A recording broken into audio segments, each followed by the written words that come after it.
In Mecca, where he was born, he was known as Al-Amin, the most trustworthy. And Al-Amin, even though his enemies had stolen from his followers, killed his followers, tortured his followers, confiscated their properties, he could have done what others do in warfare. He could have then confiscated their wealth that he was holding. But when they entered his home to kill him, they did not find him there. Instead, they found his cousin Ali, radiallahu anhu.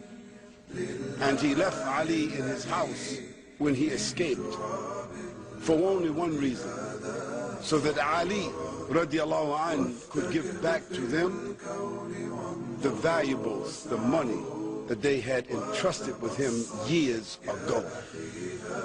Can you imagine a man who is hated for his message, opposed for his message, sought to be killed, yet those people who hated the message and sought to kill him, they never thought to come and say, give us back our money, because still they trusted him, because they knew there was no one with more trust in Mecca than Muhammad sallallahu alaihi wasallam. He was that pious, he was that shy, he was that gentle in his speech, yet it was said that when the Prophet sallallahu alaihi wasallam was met on a battlefield,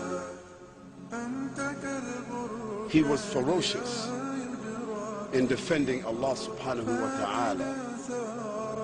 And when the companions of the Prophet sallallahu alaihi wasallam used to look for him on the battlefield, they said, Wallahi, we found him in the middle of the enemies, fighting. And they said, we used to seek the protection of his person. We used to hide behind the Prophet sallallahu alaihi wasallam on the battlefield. He was such a warrior and statesman on the battlefield, commanding and fighting for the way of Allah subhanahu wa ta'ala. But once he was off the battlefield, his eyes were downcast, and he was speaking softly, and he was gentle, and he was warm, and he was sacred and soft and caring and crying. The Prophet sallallahu alaihi wasallam never wore silk. He never wore gold. He never dressed arrogantly. He never dressed ostentatiously. He never walked proud, arrogant. He never appeared in front of people like he was a king or an emperor, even when he was the absolute ruler. This was a man receiving over the period of 23 years on a daily basis. Intermittently, he was receiving the 6,626 verses of the Quran over a period of 23 years. Receiving the revelation. And when it came, they said his body shook. His body shook. And if someone's hand or leg was under his, it felt as if their hand or their leg was being crushed from the revelation coming down. And the Prophet ﷺ sweated, and his body shivered, so that the fools among the unbelievers said he had epilepsy, because they could not explain what was happening to this man.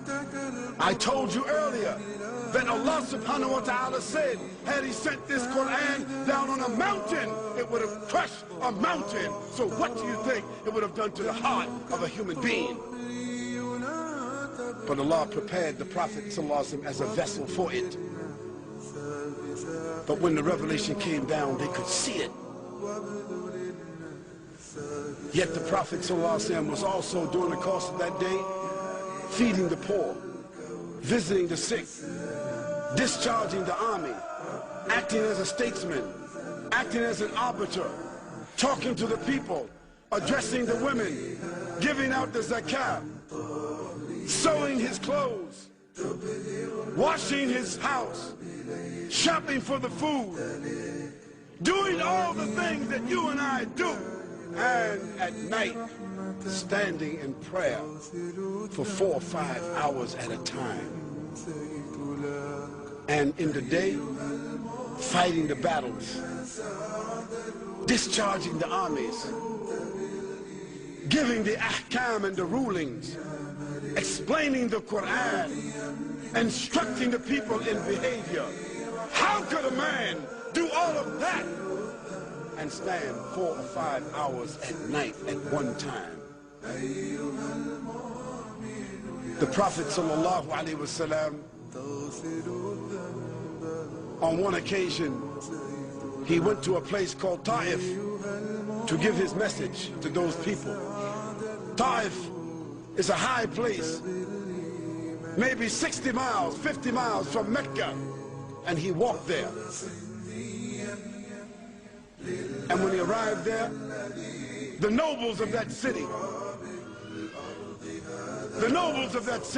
sent out the meaner elements, some urchins and bums and destitute people, to throw rocks at the Prophet and spit at him.